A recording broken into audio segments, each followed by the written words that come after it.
I'm glad you said that. Oh, I didn't bring my phone in. I guess it's gonna ring here. You wanna go get it? No. Okay. Okay. I got his little ring on here too. I'll go and get it signed, so as soon as we get 6 o'clock. Okay. Well, I've got 1 minute till. Okay. I'll just finish this either way. I'll give you,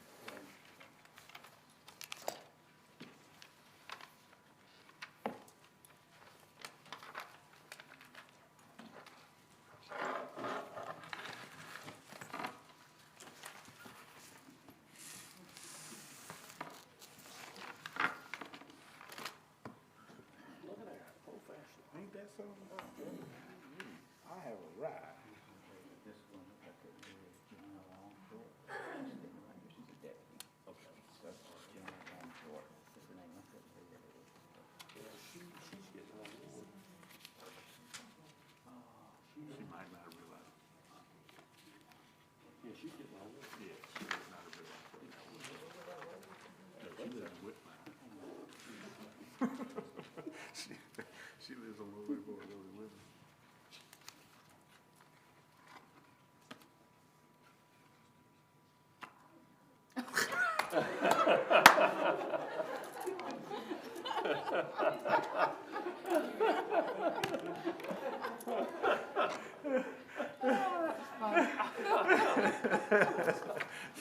Not no, but oh no. We love you too.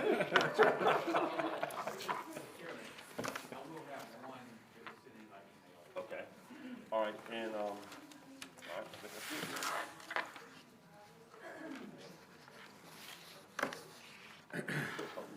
Oh no. That was priceless. That was awesome. She's a fantastic lady, I tell you. All right, I'd like to call this meeting to order with the invocation and pledge, I think, by the Honorable Todd Johnson. We stand and bow our heads together. Father, we thank you for this opportunity to be together. We pray for wisdom and guidance. We pray, Father, that you would lead us to make decisions that honor you and would be the best for our community, would be the best for our county, and Father, would take us in the direction that you would have us to go. We pray, Father, now that you would bless all of our first responders and bless all of those who serve our community in every aspect of this county government and every day. We thank you for their blessings. In Jesus' name, amen. Amen.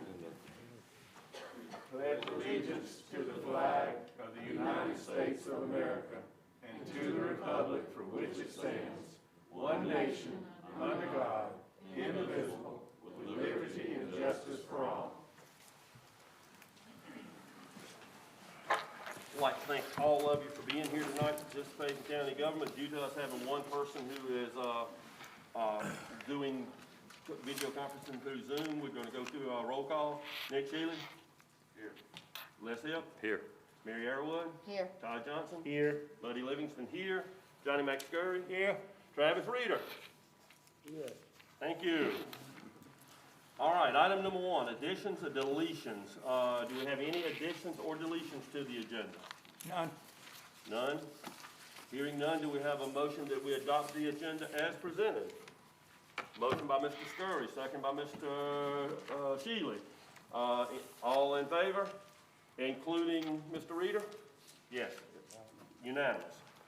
Item number 3, ordinance number 11. I believe you skipped 2 there. Oh, I'm sorry, employee recognition.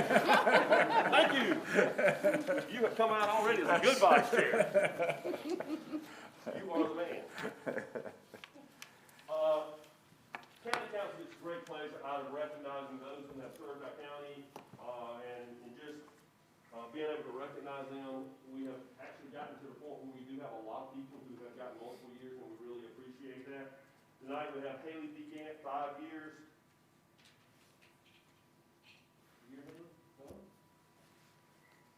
Okay. To Jeremy Alonso, who does not want to. 5 years of the sheriff's department. Thank you so much for your service, especially at difficult times. I want to do this way.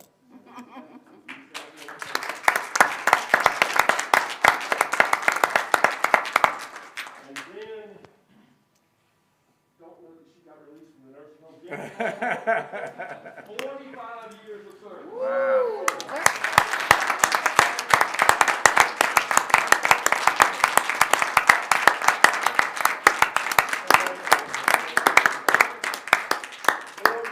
Years old. That's just it's totally impressive.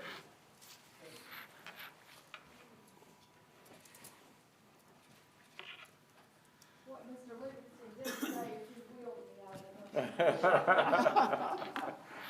it. And just to say we're all a lot younger, I used to play softball with Debbie, so that's been, now I look like I've swallowed the basketball, so anyway. All right, thank y'all, and again, thank y'all for your service to this great county. We appreciate you. Item number 3, ordinance number 11-2420, an ordinance acting on a request to amend the official zoning map established pursuant to zoning ordinance number 06-1116, codified in chapter 153 of the Newberry County Code of Ordinances, so as to rezone one real estate parcel totaling 52 9/10 acres designated as TMS parcel number 631-12, tract A, from single-family residential to rural R2 single-family residential RSM. The public hearing, I declare this be the public hearing. We've got multiple people wanting to sign up to speak to that, and at this time, we'll start recognizing those people. Amanda Moss, if you come to the podium, state your name and address.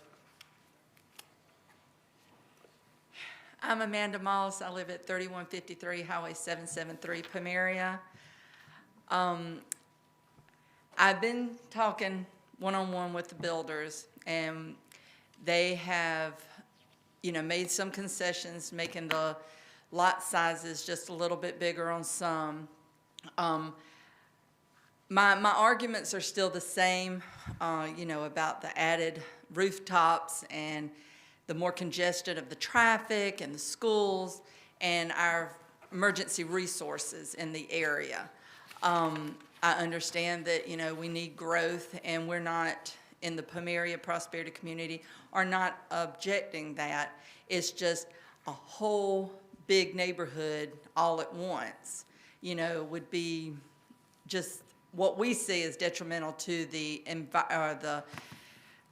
community that we're living in, the country part of it. We just don't want to lose that. And they're trying to amend some of their previous thoughts. And I know that it's going to probably pass tonight. And, I'm just wanting to make sure that County Council gives it a good thought, and make sure, about any kind of drainage that we'll have. They have proposed a, what did you call it again? Help me with the word. Yeah, the buffer that adjoins the Williams property and our property. That way, there should not be any erosion on our land, because our lands do butt up to that subdivision part. And that's mainly being on a selfish part. That is the main thing, because we will be impacted, not just the community being right there on it. And that was my dad's fear the whole time. He just doesn't want all his hard work and money that he's put into our land, which is almost 11 acres, to get ruined because of this on site of 88 homes. But, just take into consideration, we're all for growth. We are for growth. We do understand that we need to. And we just want Pomeria and prosperity in that little area to stay almost normal. That's all. Man, thanks for all your comments throughout this entire process. Thanks for your phone calls, et cetera. Appreciate you and your dad, so. Thank you. I'd also thank you for your common sense approach to, there's got to be a way to balance both of these. I think that is such a blessing in today's world, so I appreciate that approach. Thank you. I know I've been on the phone with Mr. Satterfield, and, we've kind of been going back and forth, just trying to get a balance of what is good for our community. And would we rather have him than a trailer park that might, not look so great? Yes. We would rather, at least Great Southern Homes can kind of control some of that. Yes, ma'am. And we're just hoping that they stay true to what our community standards or our community living is. It's just refreshing to see, and in this day and time, somebody looking to come to common ground. So thank you for that. Thank you. Thank you. Any other comments or Oh, questions? I'm sorry.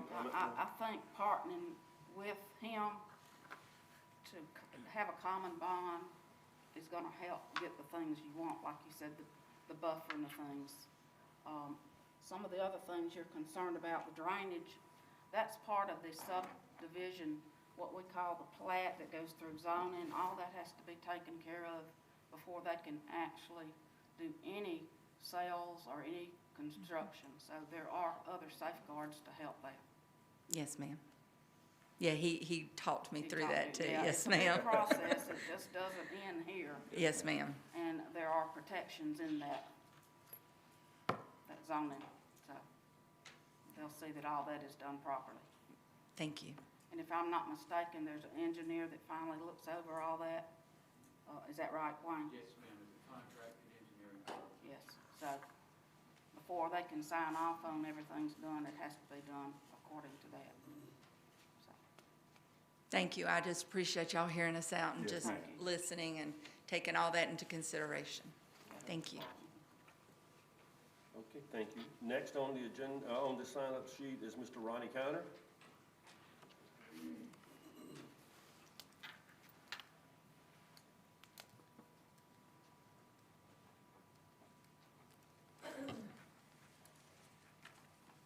Ronnie Counter, 2978 Old Jolly Street Road, Prosperity. Mr. Johnson, I hope you won't get mad at me, but I'm not too much for common ground. Yes, sir. I won't be upset with you at all, sir. You know, like I said last time, I'm against it. And I don't believe any of you that lives out in the country that chose to live out, kind of have some acreage between people, would want this next to your house. Now, I'm not right dead next to it, but about 2.5 miles away. Not like Miss Moss, it's gonna affect a bunch of people around there a lot. I had to run in Newberry this morning. I never thought about this before, but I counted the houses on the Jolly Street Road from the YMCA down to 773. And it's roughly 110. I might have missed one or two either way. That's kind of more than I actually thought it would be, roughly 110. Now, some of those houses don't have the driveway right off the Jolly Street Road, but it's, you know, you go in another road and there's a house, and I counted some of those. Now, if you take those off, and some houses that's probably not livable on that road, it'd probably be in the neighborhood of 100 houses that's used, that's right on the Jolly Street Road. So, what I read in the paper, it's gonna be between 85 and 95 houses on this 52 acres. So that's just go be as many houses on those few acres as it is the whole 8.5 miles of Jolly Street Road. And that is not good for an old country community. Like I say, I'm not against building. That's all I've ever done in my life, but I'm not interested in nothing like this. You know, you're talking about the lot size, understood, maybe 0.6 of an acre. Okay, if you got a lot here, 160 foot square, that means if you do that down to Jolly Street Road, you can have about 561 houses. Now, I scribbled this as I was sitting here tonight, so I might have made a mistake, but we're talking about nearly 6 times the amount of people that would be living on the Jolly Street Road now. I'm telling you right now, I'm against it. I hope it don't make you mad. But I don't think neither one of y'all would want this in your community. Thank you. Any questions for Ronnie? Thank you. thank you. All right, Patrick Memphis.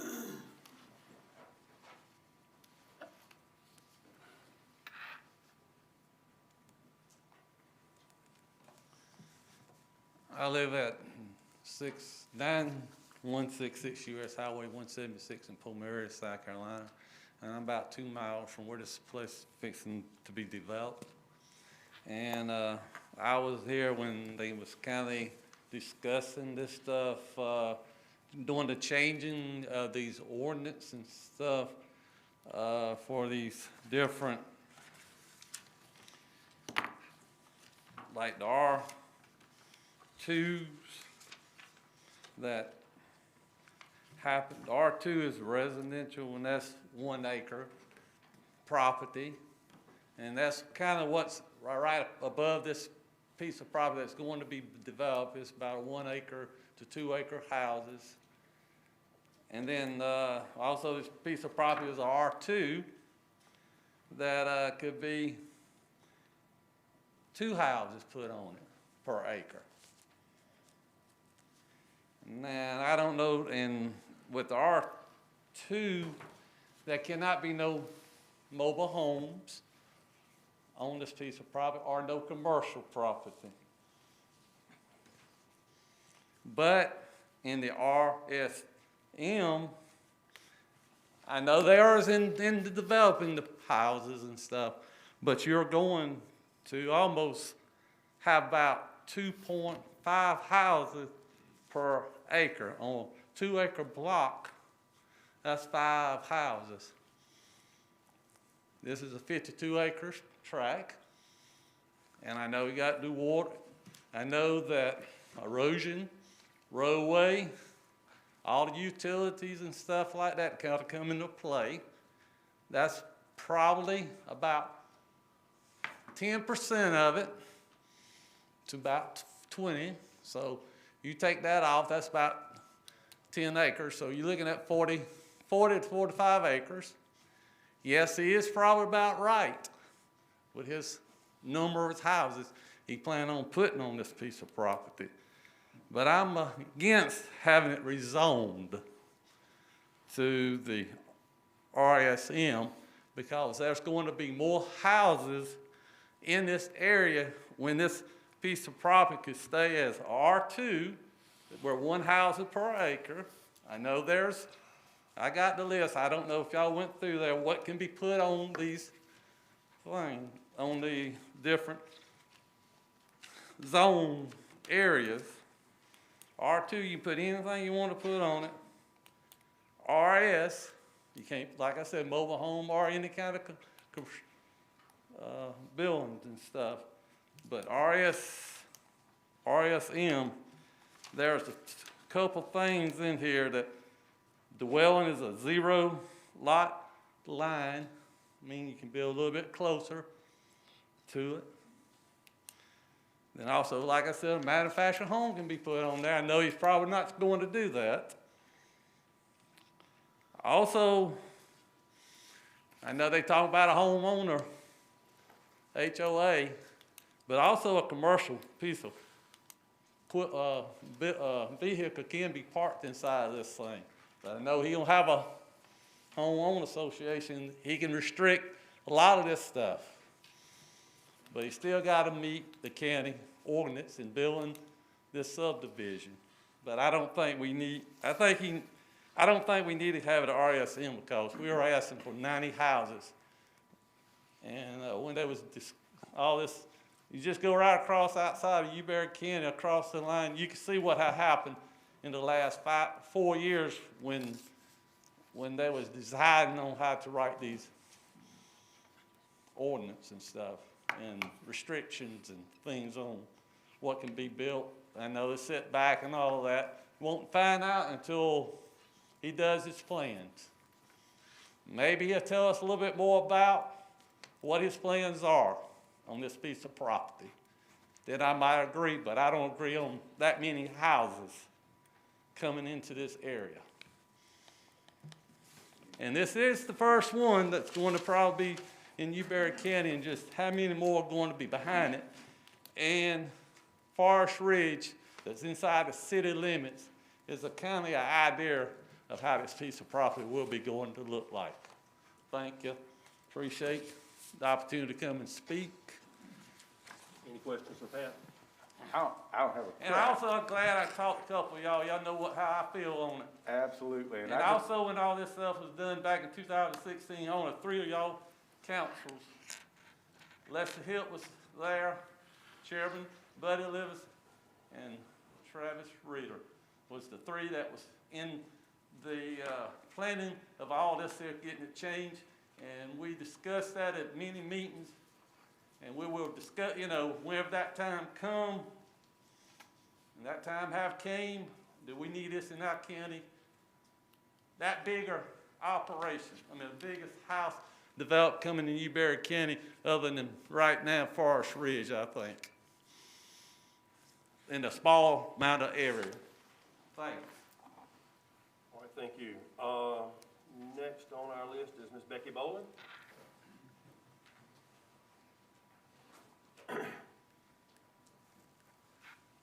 Good evening, everyone. I'm Becky Boland. I live at 1704 Coon Trestle Road. And I did speak briefly last time. Didn't really plan to, but I did. And this week, I have something a little bit different. I was asked by a neighbor, instead of her writing in, she wrote to me and asked me to speak on her behalf. And then I will start that by saying that I'm not in favor. So this is Becky, not in favor. Haven't changed my mind at all, not even a little bit. Not even wanting to meet in the middle a little bit, so not as nice as Miss Moss has been, definitely. I am a nice person, but just not willing to meet halfway at this point anyway. But Cherie Richardson, who lives at 1559 Coon Trestle Road, asked me to speak on her behalf tonight because she was not able to be at the meetings. And most of the time, it's not really easy to speak on someone's behalf, but in this case, it's not too difficult because I agree with just about everything she said. The only thing that I can't feel or agree with is the fact of where she's coming from with some of these comments, because she ran a very successful business for over 30 years, and I can't say that for myself yet, but they founded Richardson's Heating and Air, that many of you know well, in 1981, and she had to manage the business herself after the untimely death of her husband, and then she decided to sell in 2015. So after running the business by herself for 6 years, she of course learned lots of things about big business decisions and opportunities, and where decisions maybe need to be made a little bit differently than the common person may.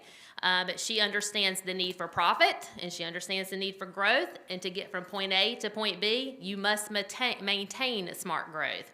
There is an established breaking point for every single business owner when profit is going to take off at most. And Great Southern Homes has clearly stated their profit margin in the need for building that number of houses before it becomes profitable for them to move into the area and to take over that spot to start building.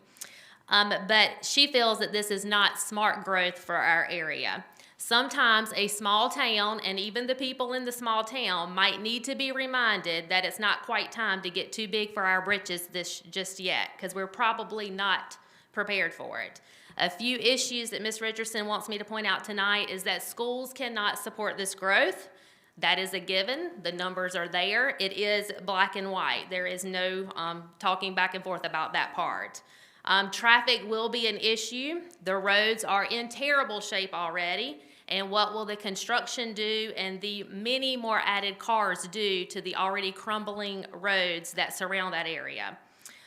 Turning left or right off of Jolly Street onto 773 is a tremendous hazard right now.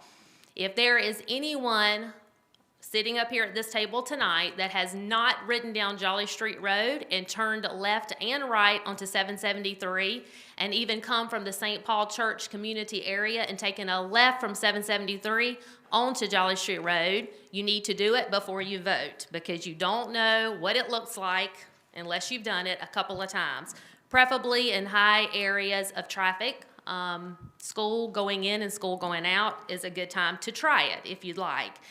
Better yet, coming from Becky, take your 16-year-old daughter and let her drive you through those same said stop signs and see how that feels. We did build in the country, another quote from Cherie, that we chose the way of life, and this is how we would like for it to remain. Ms. Richardson does not quite understand where some of the thoughts in previous meetings have come from, that if they build here, they're going to assumingly spend all of their money here. Hitting I-26 and heading to Irmo will be what the majority chooses in that neighborhood. If this passes, it seems to be leaning that way, like Ms. Moss said earlier, and we do have some imposed restrictions and some different provisions that have been mentioned, but nothing seen in writing, at least by myself, of what that will look like. She is most concerned about getting this project started, and maybe there's 25 houses built, or maybe we're at 30, or maybe we get to 50, and then let's just say some do start sitting unsold.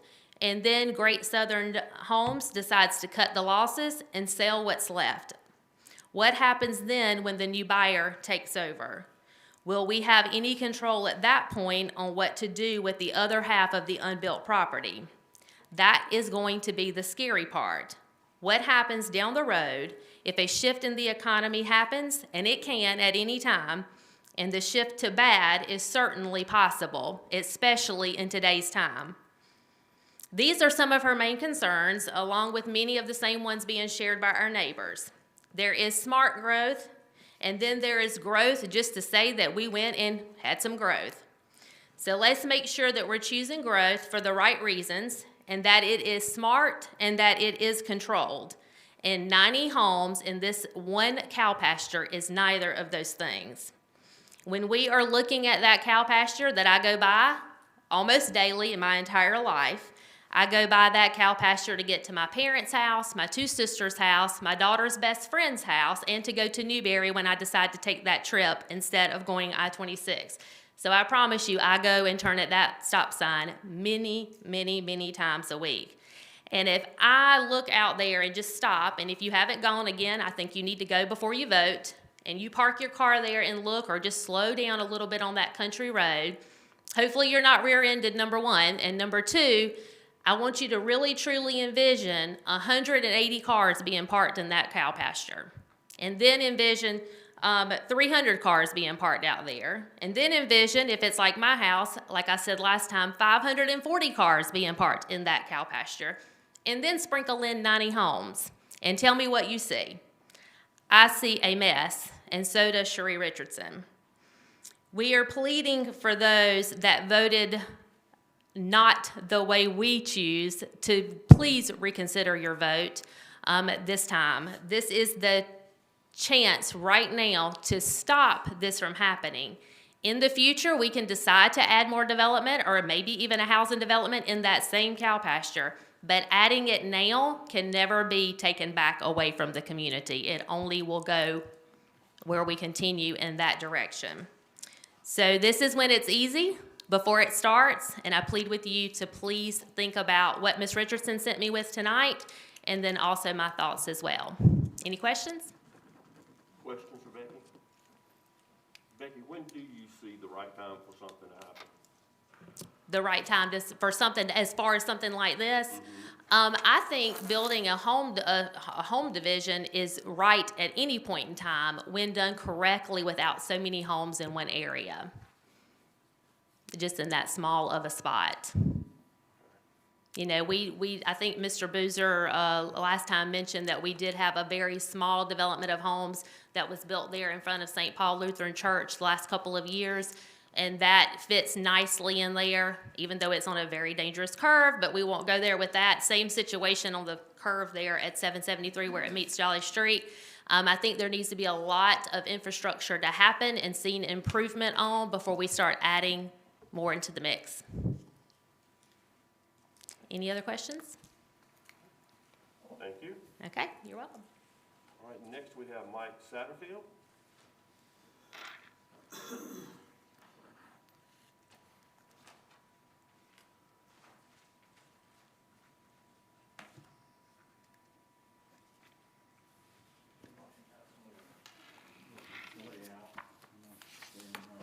See if I can answer some of these questions. Thank you.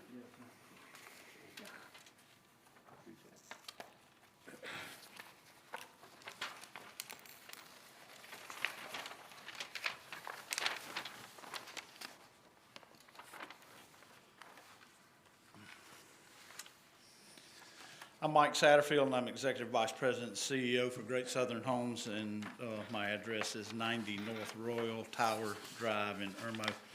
Great Southern Homes is a regional builder, developer, and we build all throughout the state of South Carolina. Our corporate office is located in Irmo. Past few meetings, I've given y'all some background on Great Southern, so I probably won't bore you with that again this evening. Nobody likes it to be in my backyard, I know that. But at the same time, you know, the county has a need for providing housing, in my opinion, and there's a huge gap, and this site is it's a perfect location for that. As it relates to the location, you know, I sit and look at the site, and the electricity, gas, water, sewer, internet, every possible utility that can be there is available to this property. You know, it is 3/4 of a mile from the interstate.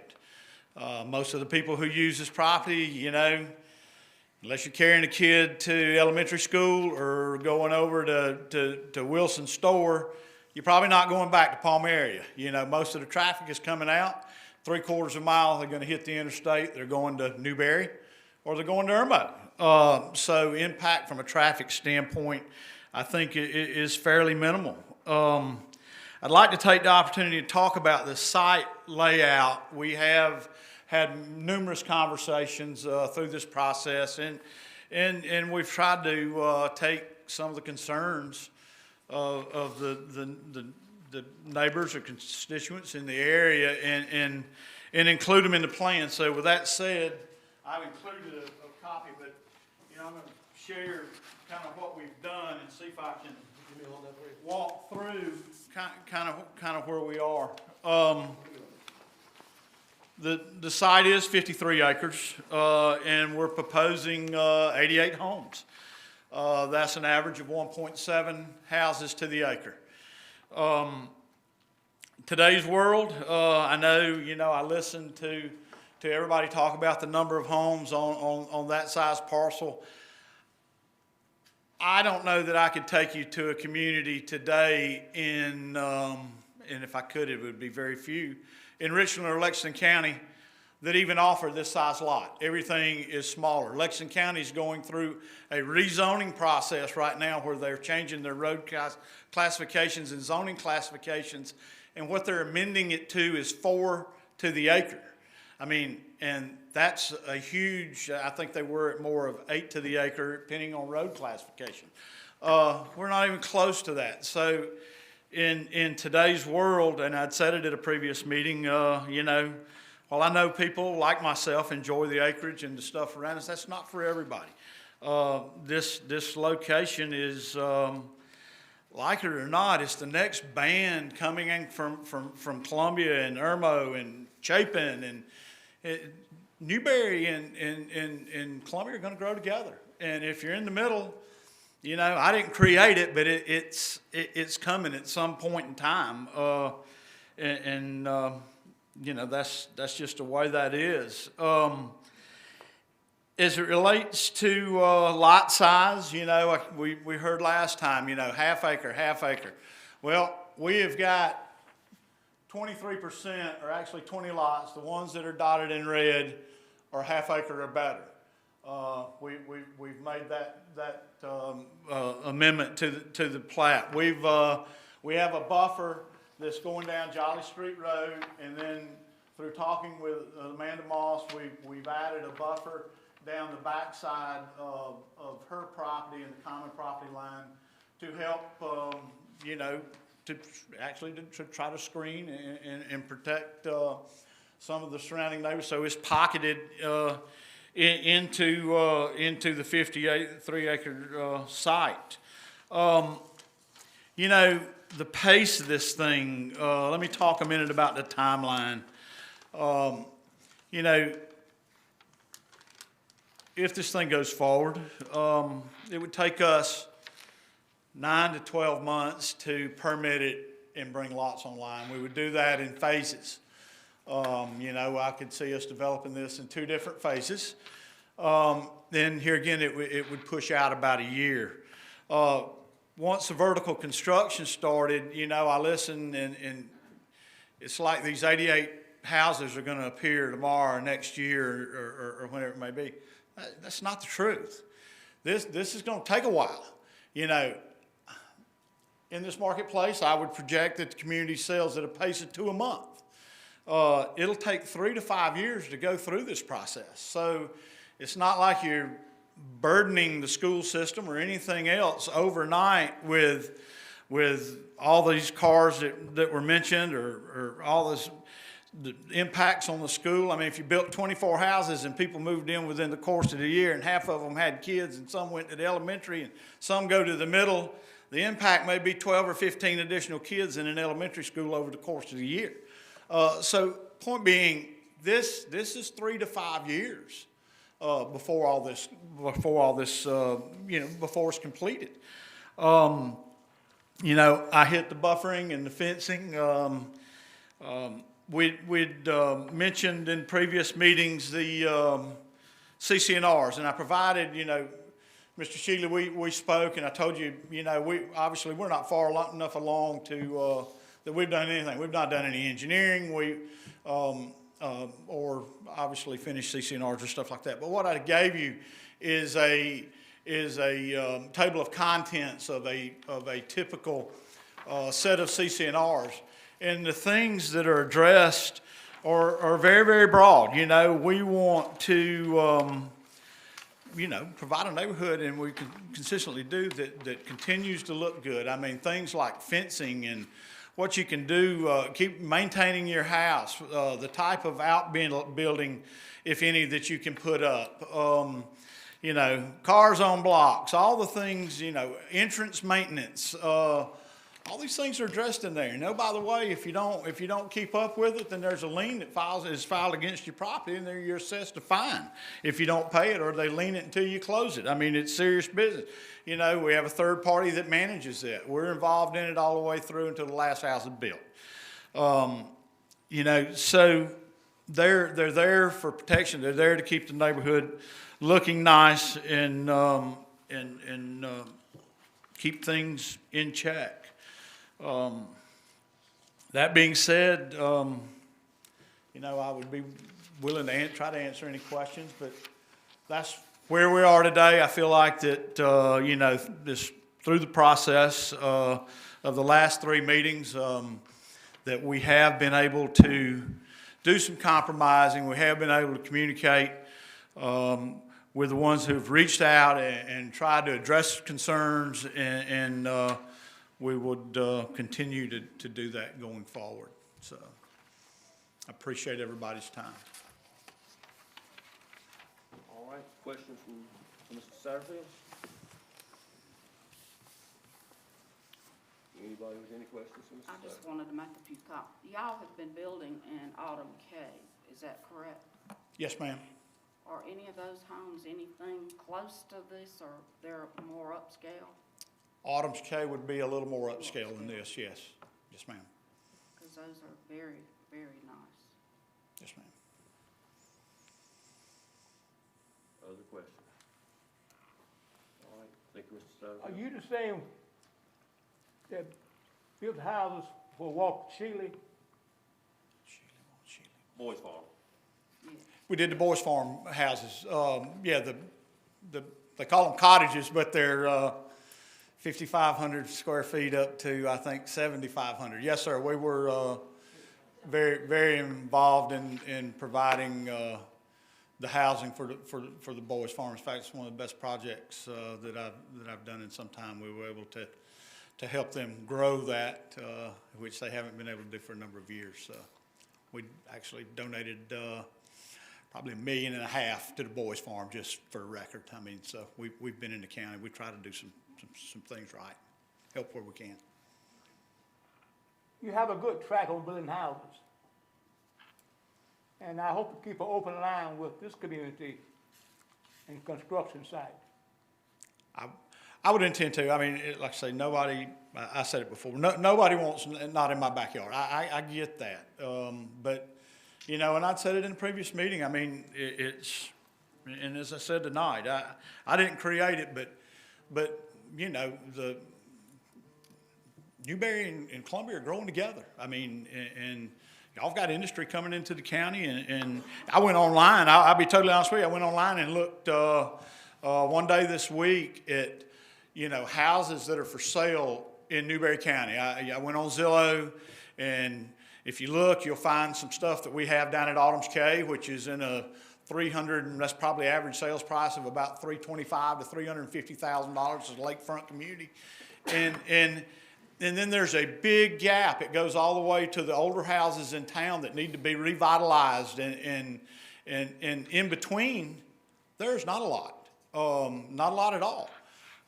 So, you know, like, somebody's gonna be part of that, and you know, I live here, and, you know, I think we can do as good a job as any, and you know, I appreciate, you know, the comments, I appreciate the opportunity to try to work through some of this, and I think that we have the very best that we can, and we will continue to go down that path. I mean, as you said earlier, everything we do, I mean, it's got to be engineered, it has to be, there has to be a traffic study done, there has to be, you know, not only does the county have to approve it, it has to be approved by DHEC. You know, there's a lot of work that has to be done for this thing to even happen. But those are steps that we, you know, those are things that we do on a regular basis. We know what has to be done, and, you know, I don't want to come in here and create issues and heartburn. I mean, it just doesn't work that way. Any other questions? Travis, you're there, I guess. You got any questions? Yeah. Only thing I want, have y'all addressed the utility situation at all? In the utility situation? Water, Yeah. sewer, storm drain, that sort of stuff? Water's available, sewer capacity's available. Storm drain will be part of our design. You know, we've got to put a retention pond on the property to control the runoff. You know, I told Amanda that, you know, right now, I mean, I know that there's runoff that comes down on y'all's property. I mean, it has been for years. You know, I think through the process, as we discussed the buffer, I told you I may have to remove some trees and stuff down there, but I plan on trying to improve your situation from where it is today, as we go forward. I know I'm not gonna make it worse. And if I've got to go in and take trees down there to get some storm drain in the back and take it to a pond, then that's how I plan on engineering it. But we've got to go through that process with the engineer. And of course, here again, all of that would have to be approved by DHEC and permitted before we can move forward.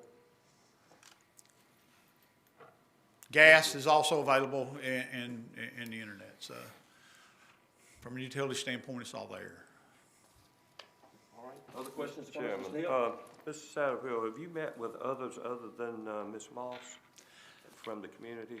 I haven't. We, early on, I think after the first reading, it was suggested we try to get with the community, and we went through a period where, and it may have been partly COVID-driven, but where everybody couldn't get together. So I think there was a list put out and an opportunity to raise questions, and then you guys went down and sat at the county and addressed those questions that the community had put forth, had put in front of us.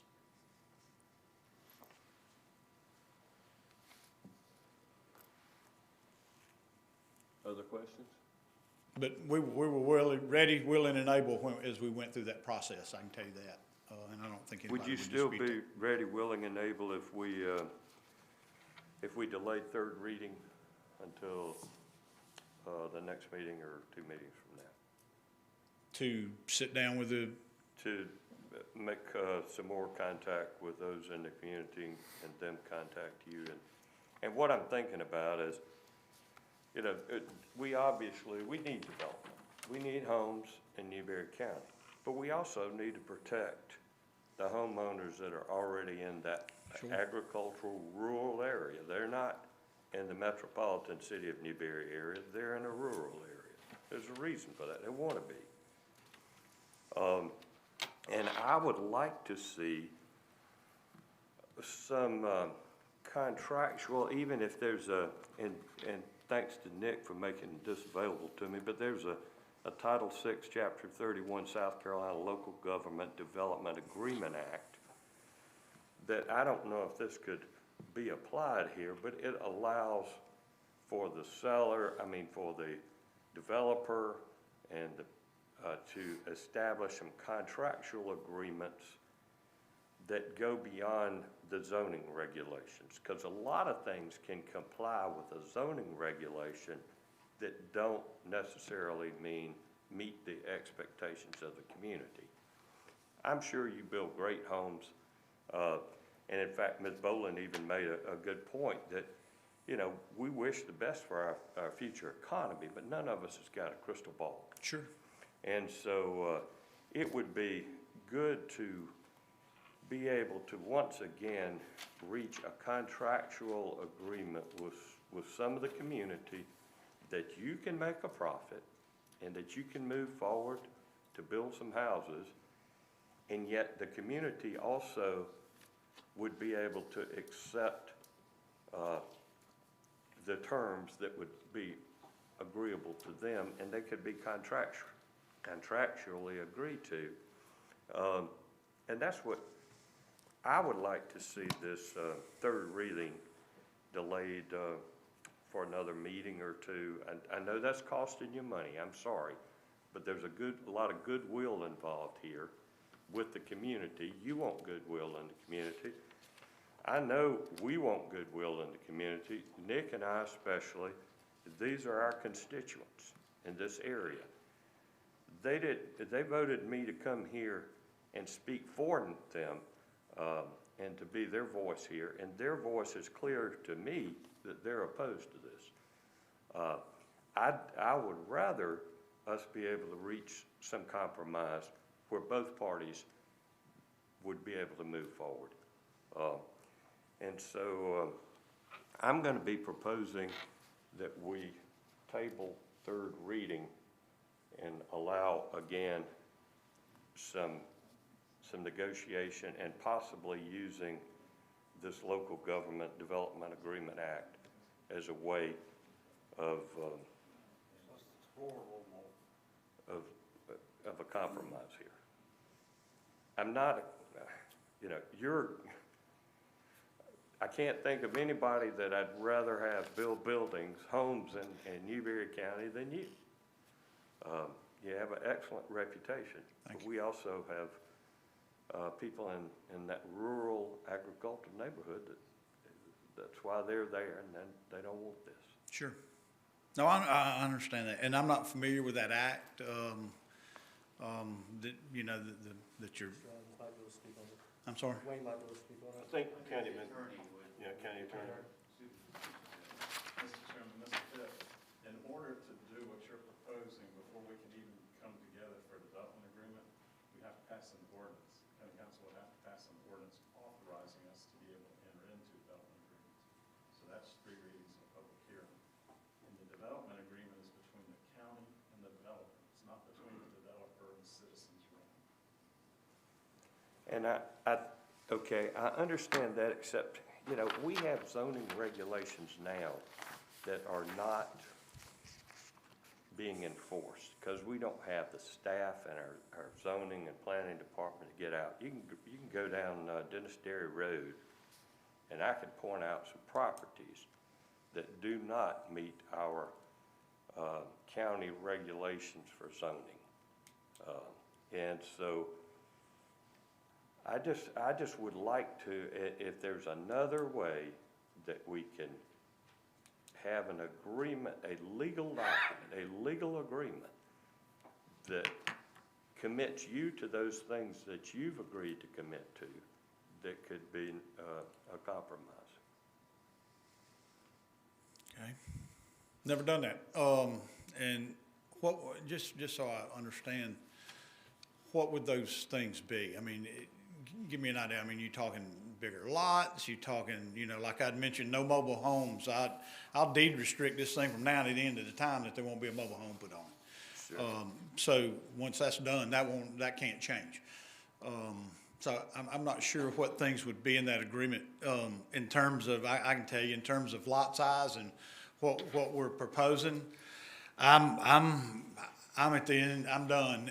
I've done all I can do, in terms of that. Other than restrict the neighborhood through CCNR or something, I'm just not sure what those things would be in an agreement of such, because I've never done it. For instance, right now, we're changing or this ordinance is proposing that we change this to RSM, which has I believe I'm reading this as residential subdivision lots that'll be 15,000 square feet.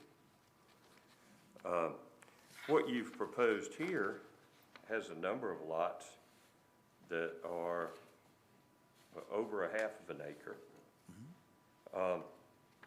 There's no legal binding to this. Once we council approve the zoning, if we do to RSM, you're not obligated to build a 1.5 acre lot home.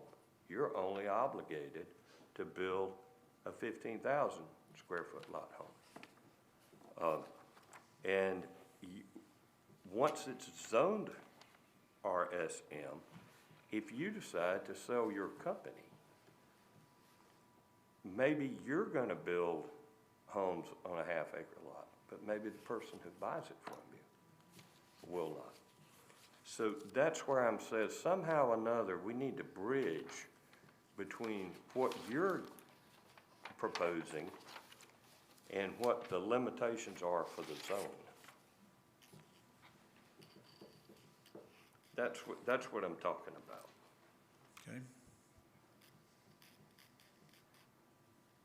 Okay. No, I've never done it before, so it's, would be all new to me. I hear what you're saying.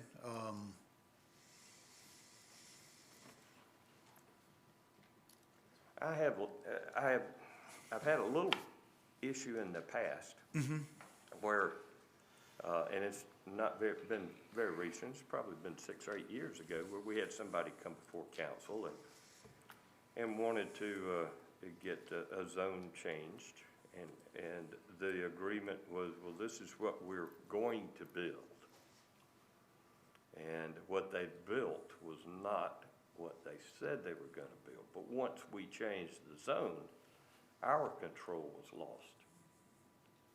And that's what we have to be careful of. And it's not in any way a reflection on you and your honesty, but again, I go back, we don't have a crystal ball. Sure. And I want to protect the people in the community that I serve that have concerns here. Okay.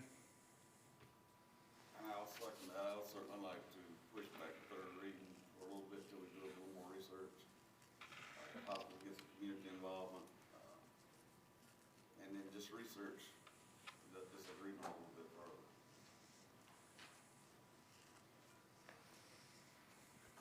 Other comments?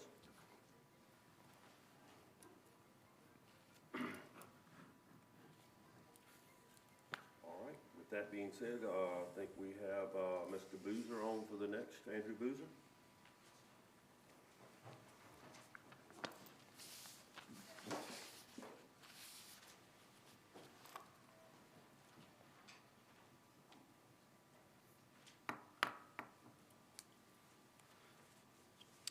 Thank you, Mr. Chairman and County Council. This is now the 4th time, including the Zoning Commission and the readings here, that I have risen to spoke against this rezoning. So I'm going to try my best not to repeat myself, but I also want to be clear where I stand on this and where my neighbors stand and my friends stand and people. We may not have a crystal ball, but if you had one, you'd see me sitting right there on Highway 773 at my house. So I can guarantee you that much, and that's the way our community feels. And and the people who I've talked to, I've had only one person who lives in that community think this is a good idea. And I've had dozens and dozens say no. And as Mr. Conard said, dozens and dozens is a pretty high percentage when you talk about where we live. This is not the kind of development for our community. It's too dense, the lots are too small, and we've got no guarantees of what's going to be there in the future. The roads are not prepared. Our services, emergency services, our recreation services, they're not ready. And most importantly, our schools aren't ready for the kind of growth that's coming, not just with this development that we're talking about today, but what it could shepherd in after it. And this is not the best way forward when we talk about growth in our community, which I think we're all in favor of. What I see this as is chasing quick rooftops and not fostering the creation of homes and a community that we can be proud of. You know, this type project is not supporting our local builders. It's bringing in some experts who build great homes, but it's not supporting those builders that are already in Dewberry County. They're not likely to contract with the small businesses that are in our county that specialize in building supplies or in installing HVAC systems. I just heard that there's old homes on the market right now, and there's high-end homes, but there's not much in the middle. Well, if this is what comes in the middle, what happens to those old homes that don't get revitalized? How much community blight are we going to see in our community, in the city of Newberry, in the town of Prosperity, in the countryside? Houses that could, with the right resources, be refurbished are going to decay, and we're going to have even more blight than we have in our community now.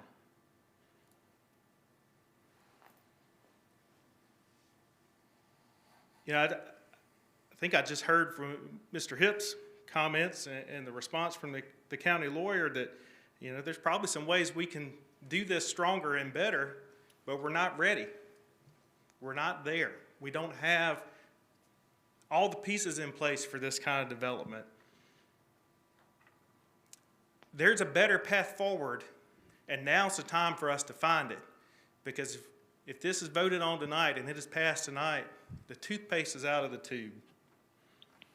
So I strongly urge all of you, vote no on this. But then let's get together and let's have community plans and let's get the county ready for growth so that we can build bigger and better for all of Newberry County and especially for Pomeria, which is going to be directly impacted by what you are deciding tonight. And that's my final plea is please vote this down. Let's get back together and be ready for development when it comes to us. Thank you. Any questions for Andrew?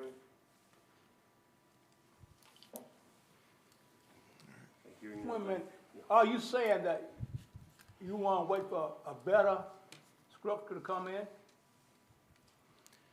A better constructor? No, sir, I'm not actually passing judgment on Great Southern Homes. By all accounts, I'm just asking you. yeah, by all accounts, they're a good home builder. If I had my druthers, it'd be Newberry County builders building homes that are employing mostly Newberry County workers. I know I got some friends that work for Great Southern Homes and do great work and live in the county. So there's some trickle down there. But I don't want to see Newberry grow as an offshoot of Columbia. I want to see Newberry be the best dang Newberry it can be. And who cares what happens on the other side of the line? It's going to bleed over, sure. I travel that road from Newberry to Columbia every day.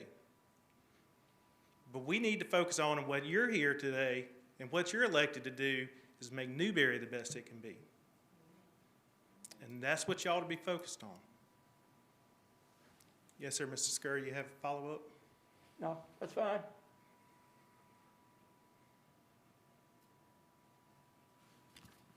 All right, thank you. Thank you all. Mr. Adams, you said you had one written in?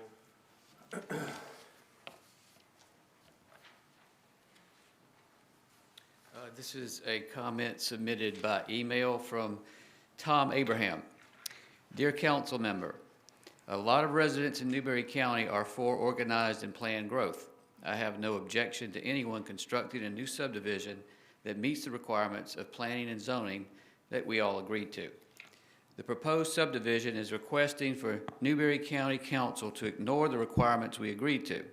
Unfortunately, our zoning and planning board caved in and dumped it on County Council's lap.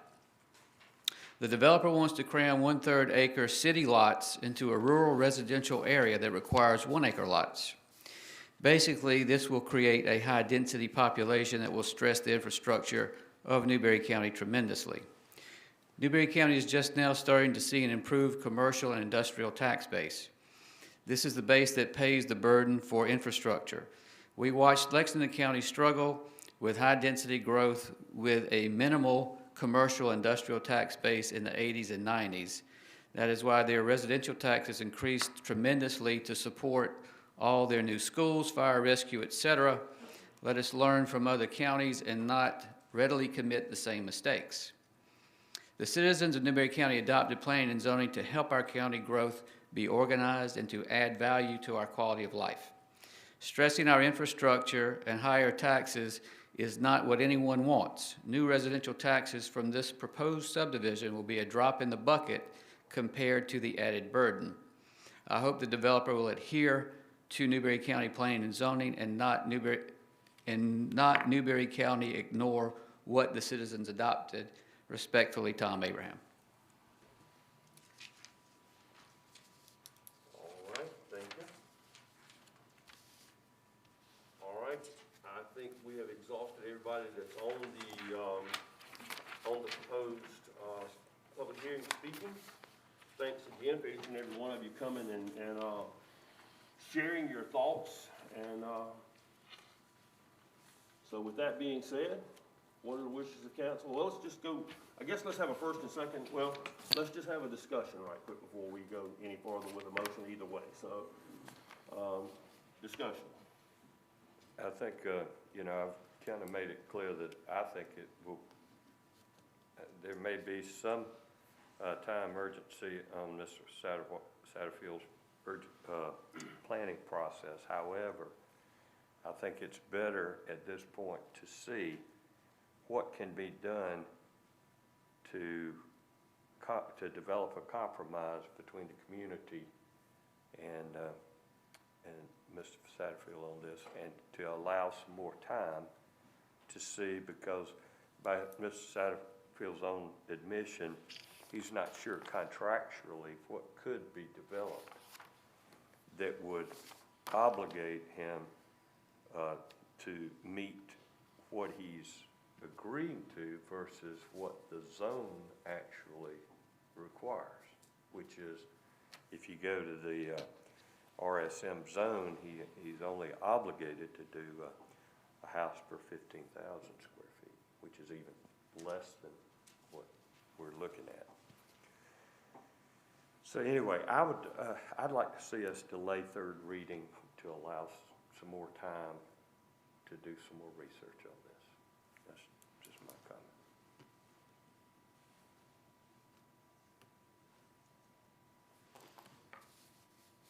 Other comments?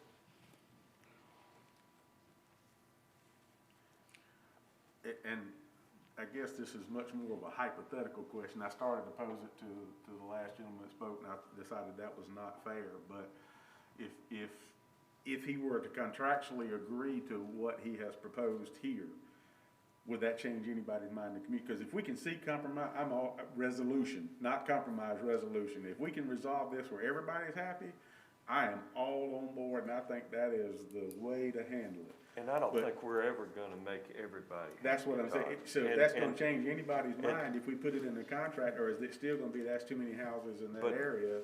That's right. What I'm saying is even this would not meet what some people would like to have. So they would need to probably reduce the number of houses that we have here and still try to come up with a plan that Mr. Satterfield could then still produce a community that would be available to make a profit for him to build some homes. I'd hate to see us not have any homes. On the other hand, this is very concentrated, high concentration of homes. If you look at this is significant. So I'm not saying that he just contractually agreed to what's here, but even that would be a minimum. But maybe even negotiate where there's still some room to negotiate with the community on reducing the number of homes. I don't know that we have reached a point of non-negotiation yet, and that's what I'd like to give them some more opportunity. He said this was it. Mr. Adams? Mr. Chairman, one thing I would caution council on is you might be going down a road where every single new subdivision in this county is going to be negotiated out by county council. It's a long and involved process. It's going to be a lot more, I think, than council is bargaining for. It goes outside the current zoning, which would render it basically useless. And I'm not sure how many people you're going to have wanting to build subdivisions here under those circumstances.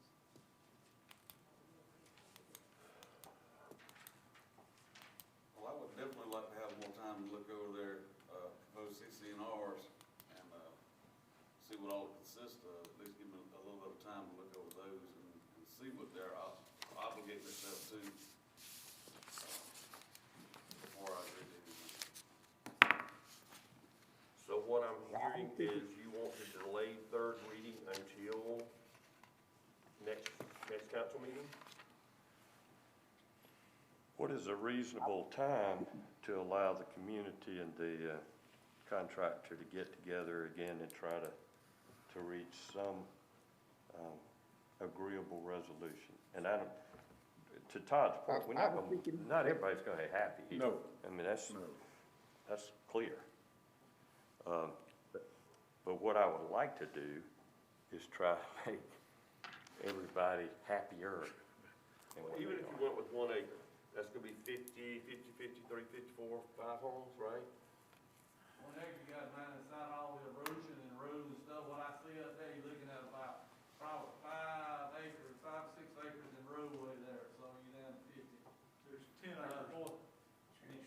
10 acres. Okay, 10 acres down to 42, so that's 42. Roads and ponds and common area.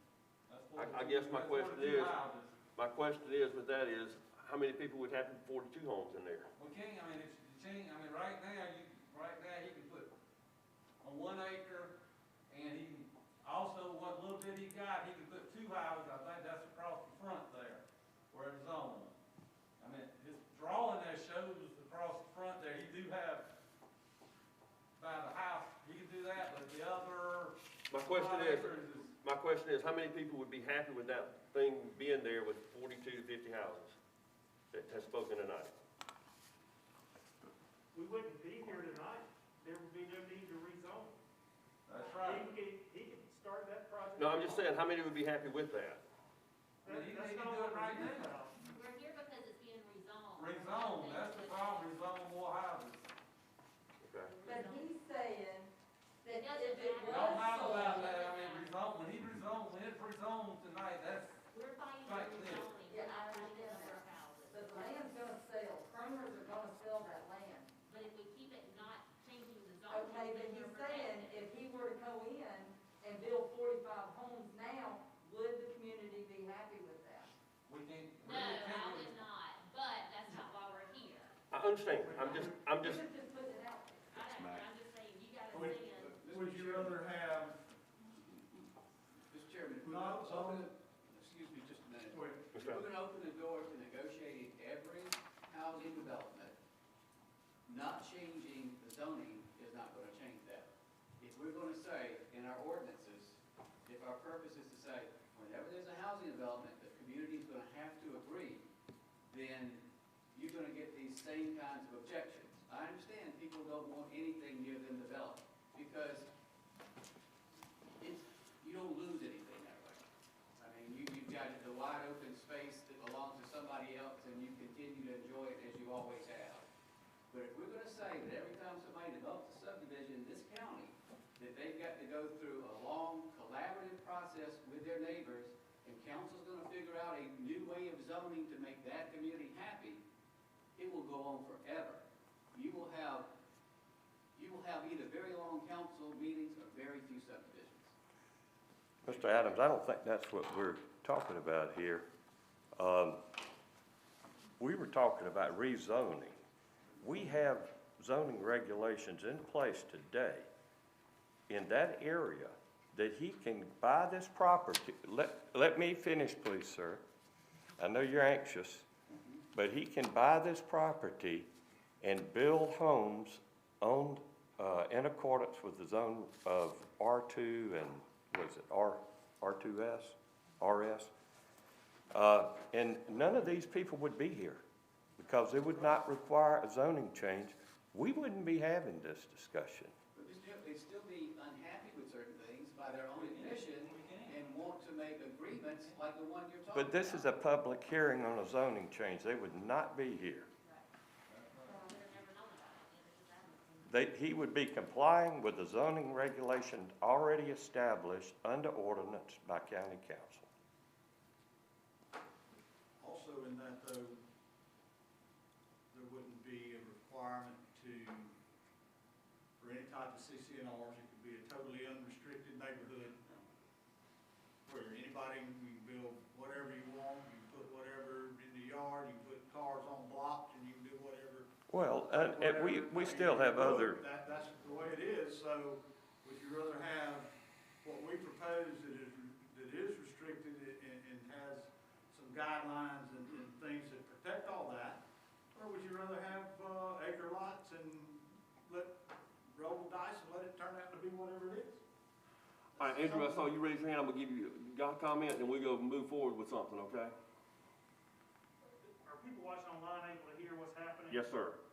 Even when I'm not at the microphone? Probably not at the microphone. If you wanna go to the microphone, Can go. I go to the microphone? Yes, please.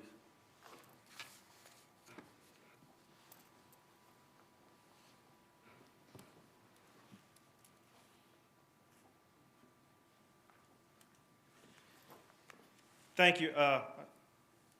Did not intend to return to the microphone, but I know a lot of people are listening online who aren't able to be here tonight for a lot of different reasons, and probably didn't hear a lot of what just happened. And I don't think that's fair, so I came to the microphone to do that. I also don't believe it's fair that I just heard the county administrator say what I would like or not like, and I did not appreciate that one single bit.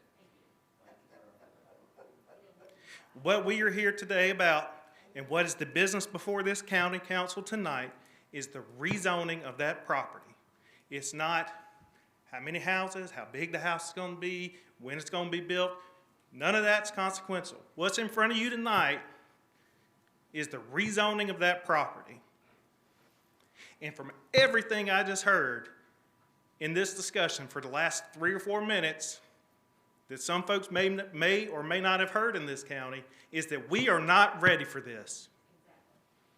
And you need to get ready for it before we allow this to happen.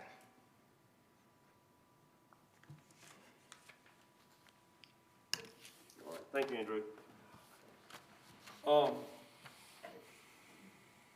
One, I guess, I think when you go to looking at what we've heard tonight, I mean, there's a lot that's been said.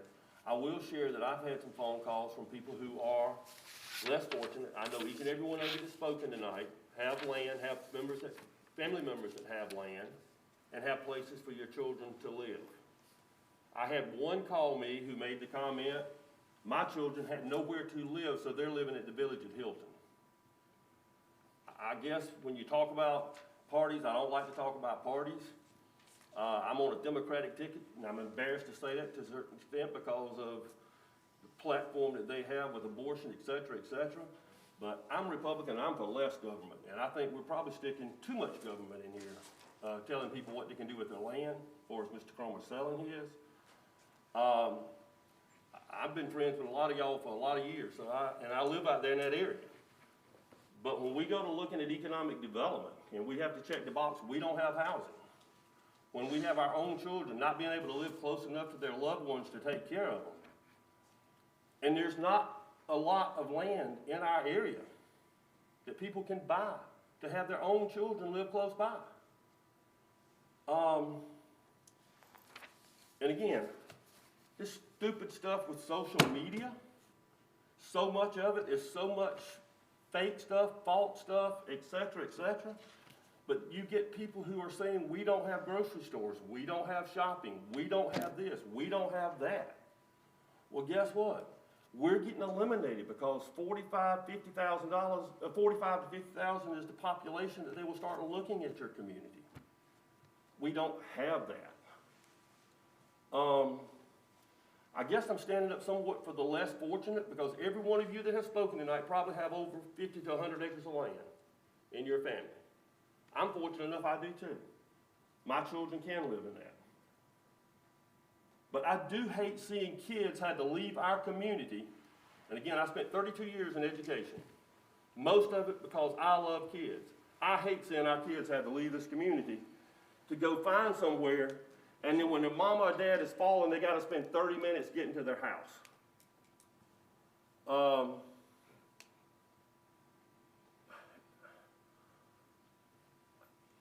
You know, and again, going back to this, I had someone make the comment that I'm in real estate and I will sell these houses. They have on-site realtors. I've been in real estate for 5 years. I've probably sold 4 or 5 Great Southern homes in Lexington County. I guess I get tired of some of the lies, some of the misnomers. But folks, we got to look out for our kids in our community. I've served over 7,000 kids during my life. A lot of them can't find a place to live here in Newberry. And I'll almost be willing to bet you that if somebody came to you and said, I want to buy 5 acres for my son to live on, most of you would say no.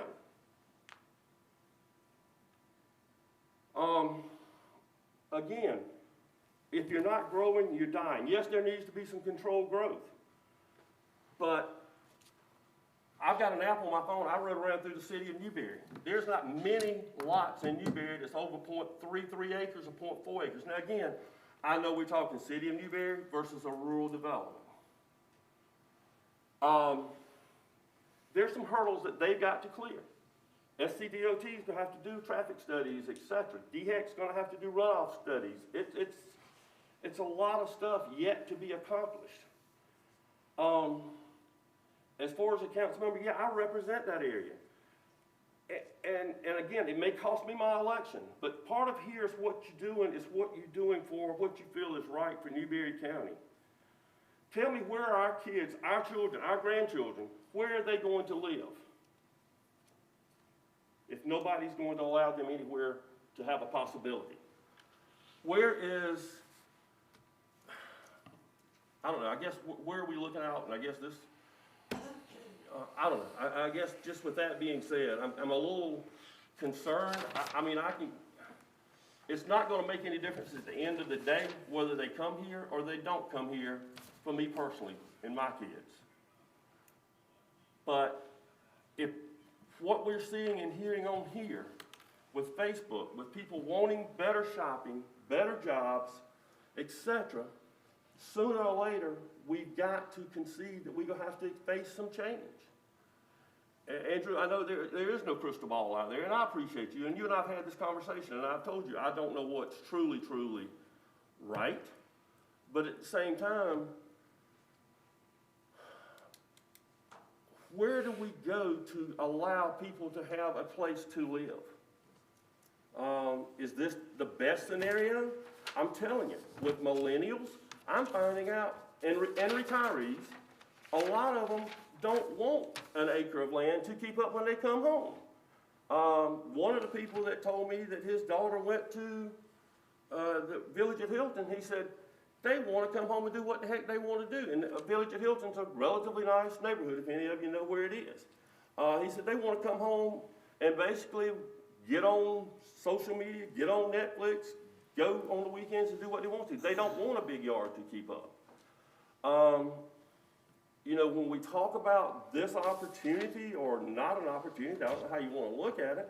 I mean, we're looking at an opportunity to increase numbers for the possibility of when you shopping and more restaurants, et cetera. Again, is this one gonna make it? Probably not. I'm not gonna sit here and say it's gonna make it.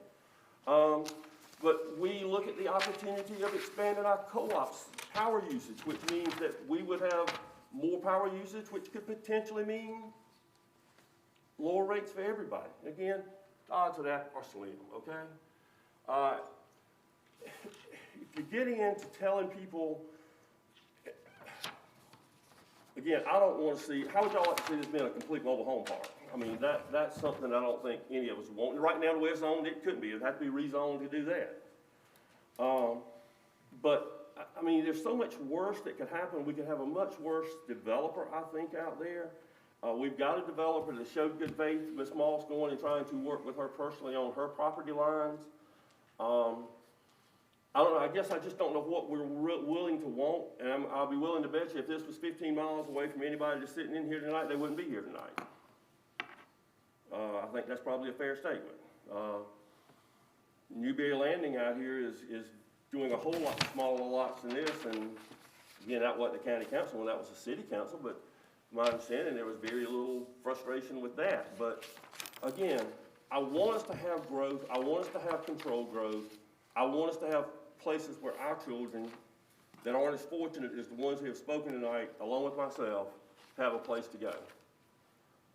So with that being said, I think you kind of know how I feel overall about it, and I'll open the floor to anybody else who would like to comment.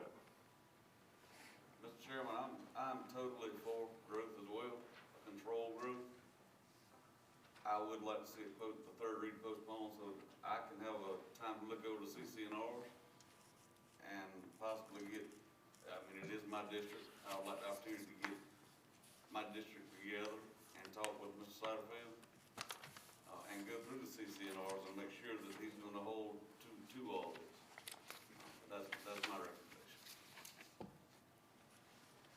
Mr. Chairman, we've also got this Rsn zoning in our, on our county zone map.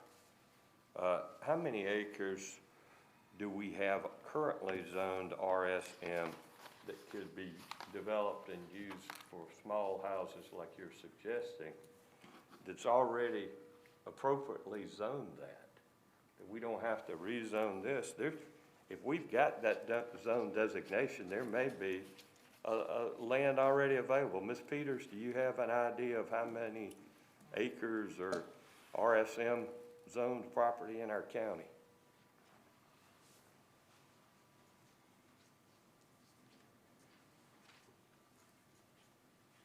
I couldn't give you an acreage of that, but I can see if the GIS manager can produce a map that would show you where those zoning districts are.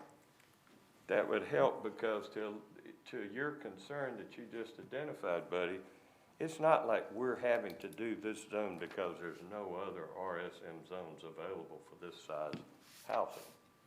There may be plenty of land available. It's just not what this developer wants at this time. One thing about it, it can be available. If it's not for sale, it's not going to do a whole lot of good for anybody. And we don't know the answer to that question right now. All right, but it's certainly a good question to know the answer to.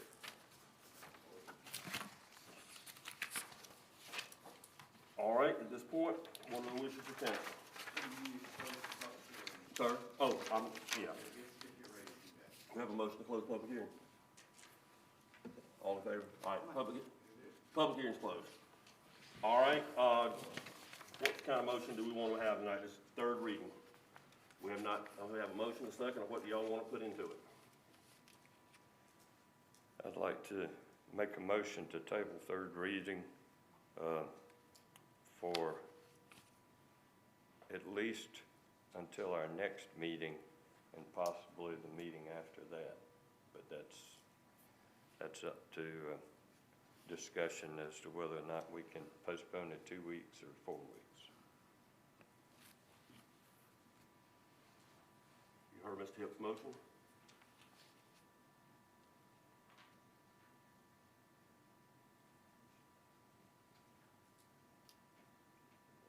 Do we have a second on that, or? I'll second. All right, we have a motion, we have a second by Mr. Shealy. Do y'all want to determine whether it's 2 weeks or 4 weeks? I prefer 4 weeks, give out time to get the community together and talk to the developer. That's good with me. All right, motion second to delay third reading for, 4 weeks, which would be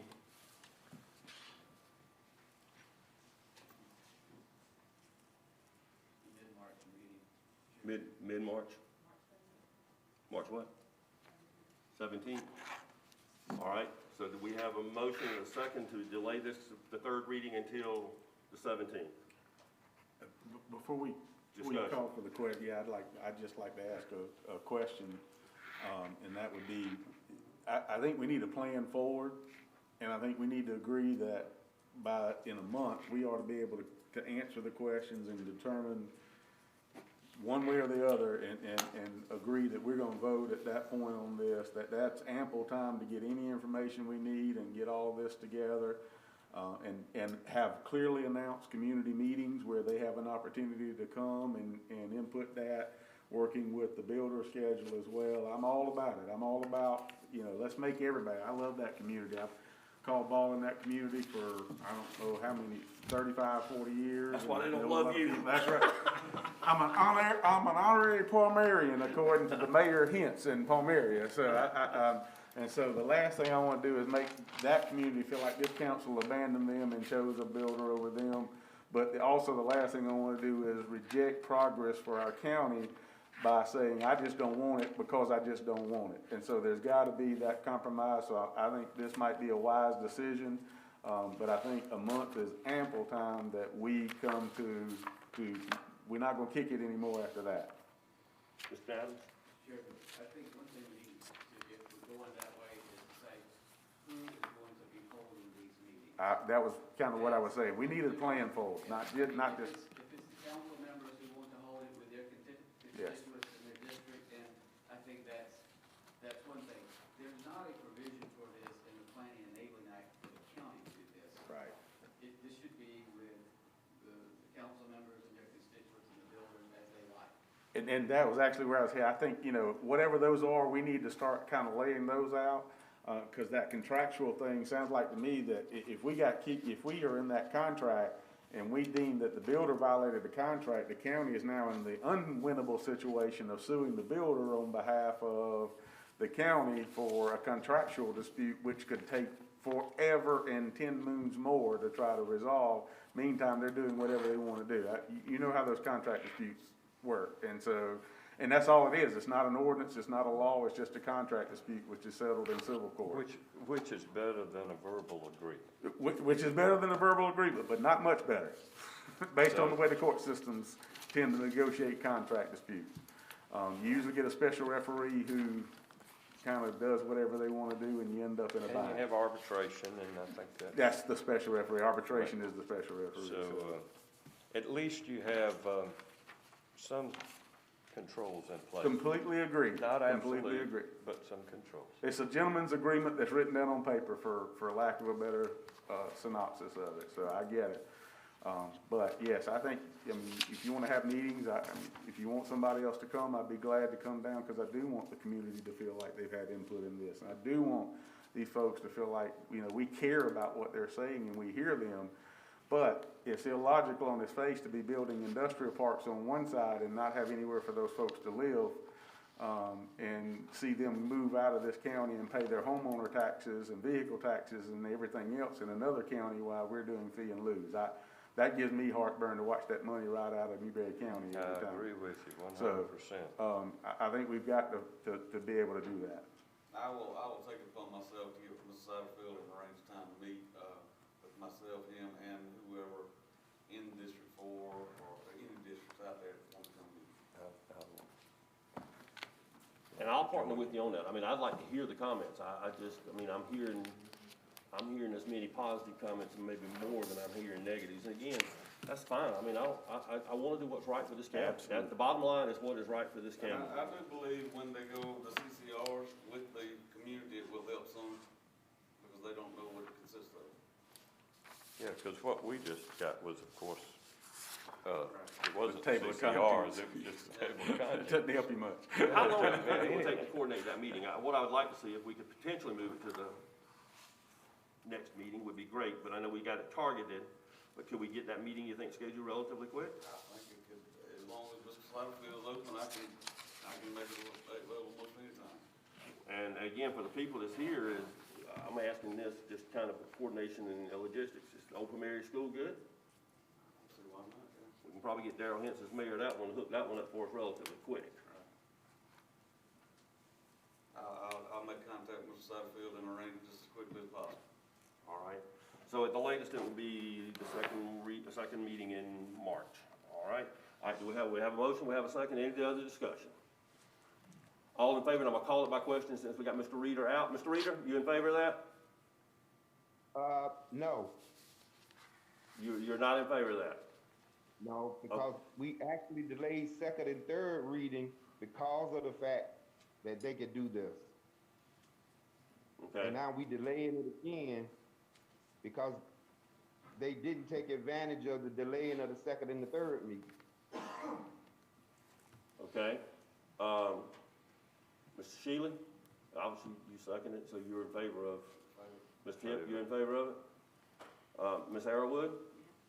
You in favor of it? Mr. Johnson? Yes. Okay. I'll be in favor of it for the sake of gathering additional information, Mr. Sure. All right, 6-1 with Mr. Reader being the abstaining vote. Thank you for your opinion. I appreciate all public comments.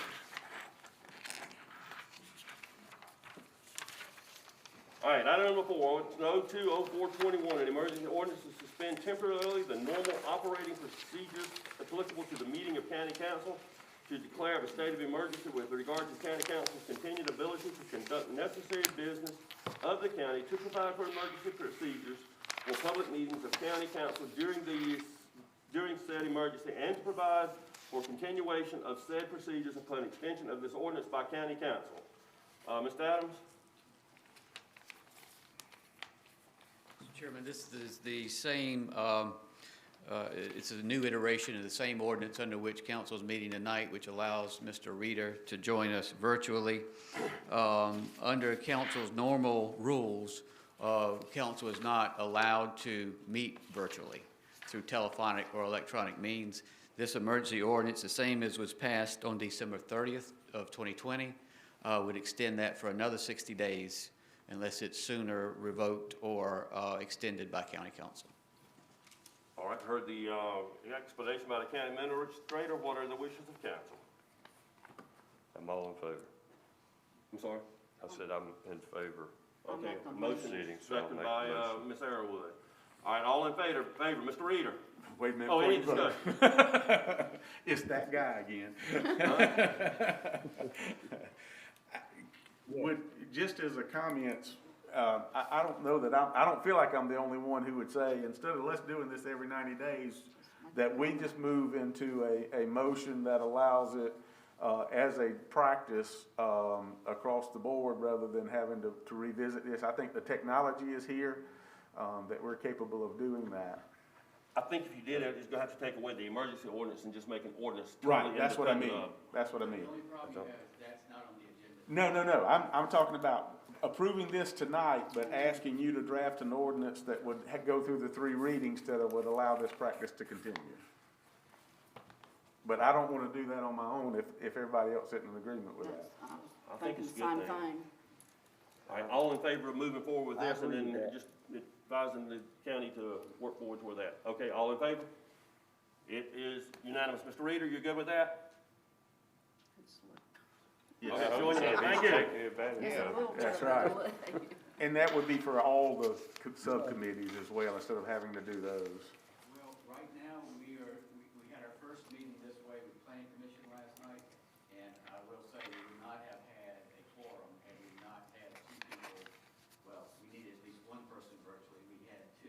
Gotcha. So it enabled us to do the business of the county, that was a That's great what I'm thing. saying. But if we start, I think we need to move slowly to bring in folks beyond the county council and the planning commission and the zoning board of appeals.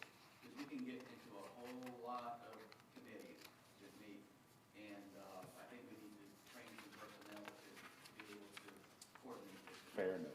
Right now, we have one. All right. Item number 5, consideration to approve Spring Hill construction for the fleet maintenance shop addition in the amount of $184,900. Mr. Walter. Thank you. We solicited bids on February the 4th and received 9 bids. The low bidder being Spring Hill Construction, they're out of Chapin. This is to tie into the existing building on Highway 34, which is where the fleet maintenance contractor, Vector, operates on our fleet maintenance. It is budgeted, and $250,000 is in the budget for it. It is going to be storage, restrooms, and offices. The existing building, the roof is caving in, and it's too rotted to even access the roof. So something's got to be done with it, and they'll demolish the old building once they renovate or tie into the one and add on to it. The 9 bids, the lowest, most responsive bidder was Spring Hill, and we do recommend their bid in the amount of $184,900. All right. Any You've heard questions? the explanation from Ms. Waldrop. Any discussion? You did, I want to make sure I understood, they are going to tear down the old part, and that's included in this, That's right. It's not included in this price. We'll bid that separate. okay, you got to bid this. Right. That's right. Okay, so it'll be another, It'll be another bid to demolish the part that's caving in. The roof is on the floor. it's caved in, huh? It's deplorable, it really is. All right, do we have a motion to accept the bid? Motion by Ms. Arrowood, second by Mr. Shealy. Any discussion? All in favor, since Mr. Reader is gone, Mr. Reader? You're back, okay. Mr. Reader, are you in favor? Okay, maybe we're not. Nick? Les? Yes. Mary? Todd? Yes. Buddy? Scurry? Mr. Reader, are you in favor of accepting the offer from Spring Hill? Yes. Okay, it's unanimous. Thank you. Thank you. All right, the next one we have, item number 6, is appointments, and we have a recommendation for Max Crawford to be appointed to the South Carolina Works Upper Savannah. So that request came in, so do we have a motion to accept him? Motion by Mr. Shealy, second by Ms. Arrowood. Any discussion? All in favor? Mr. Reader, you in favor? Okay, I don't see your hand. It's unanimous. Thank you. Still getting accustomed to this. There you go, I saw it. All right, we don't need an executive session, correct? No, sir. We need one more with public comment session. Mr. James Weimer, and I think you're on the Second Amendment's information. Am I correct? That's correct.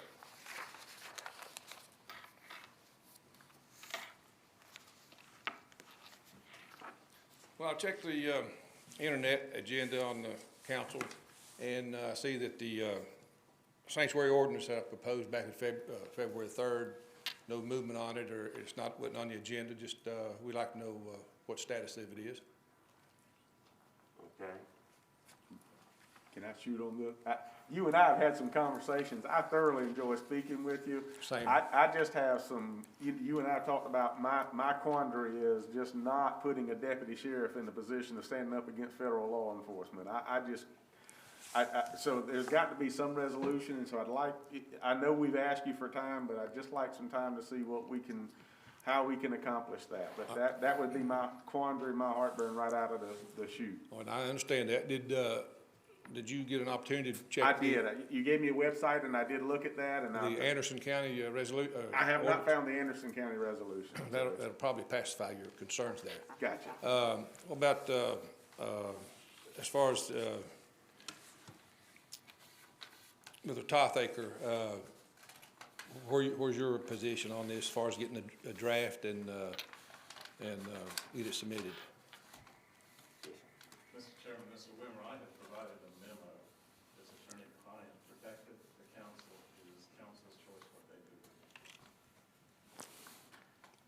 let me ask you a question.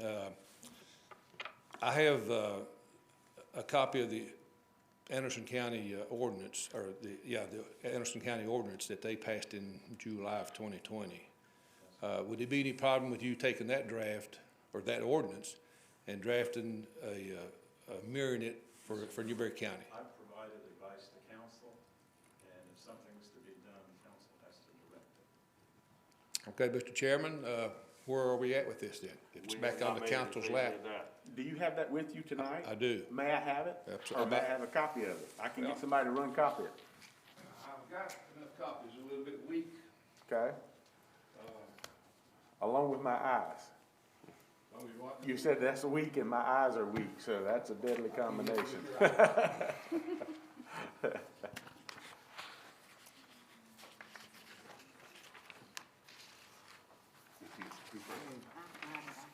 Okay, yeah, if you could email it to me. And appreciate you doing some of the legwork on Yes, this, but you it's have not our been- county attorneys. We direct him what to do, so it is kind of in our lap to make final decision on where we need to go with this, Mr. Weimer. But again, thank you for always being so persistent on, Yeah, I'm not going anywhere. Now, I thought, now I'm new to the show, but I thought there'd already been a resolution passed. it was a resolution. So this is just a resolution? No, this is ordinance. Okay. We will take your information, Let me look at it. look at it, and we will know. All right, y'all got my phone number. Yes, sir. Don't be shy about calling, and All right. I'll shoot straight with you, but as the folks that's watching this online, and if anybody's paying attention to what's going on in our country from the federal government, our Second Amendment right is being chipped, well, it's more than chipped away, they're taking an axe to it. And we have got to act and protect ourselves against this government overreach that's been going on for some time now. The First Amendment's about shot now. If we lose the Second Amendment, we're history. And I'm not about to give it up. Thank you. for So, your thank you. information. Any questions? You're good, thank you. As I said, y'all got my phone number when I done the resolution, so. And he'll talk to you even if he's fishing. Please don't be so bashful. That's right. Comments from the county administrator? Just briefly, Mr. Chairman, 14 and a half years ago, I came to town and Debbie Cromer had already retired and tarried. I asked her to stay, and I'm glad that she did. Thank you. Oh, God, okay. All right, comments from council members, Mr. Shealy? Mr. Hill? Thank you for all the people that attended tonight to make your wishes be known that we can consider whenever we're making decisions to go forward. And appreciate all of your input, appreciate you being here, providing some guidance. That's all I have. All right, Ms. Arrowood? I'd like for, first of all, us to still remember all the people in the community that's suffering from COVID and keep them in your prayers, but also Todd has a daughter who's in the hospital, facing losing her twins. They're not large enough yet to be born. So I'd ask you for a moment of silence for this.